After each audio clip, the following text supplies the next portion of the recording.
So guys, bale ito po yung mini pan na nasira. Nasira rin yung electric motor niya sa loob, kaya pinaklas na natin yan. So may sira rin yung kanyang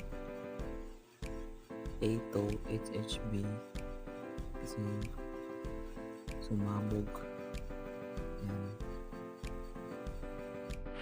So ito po yung mini pan na nakakahalaga ng 320.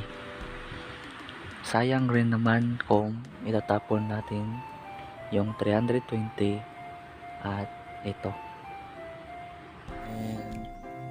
At doon sa battery niya, medyo parang peke rin kasi parang nag-oxidize yung A10650 niya.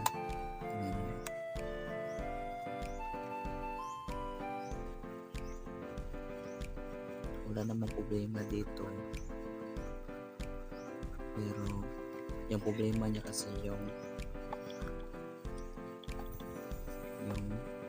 chip niya. Yan yung problema at i-repair natin yan.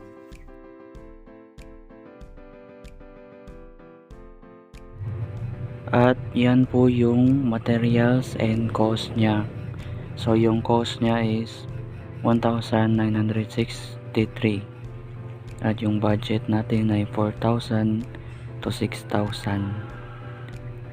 kasi may mga expenses pa yan bukod dyan. At hanggang dito na lang ang video na ito sa part 1 ng ating mini pan repair.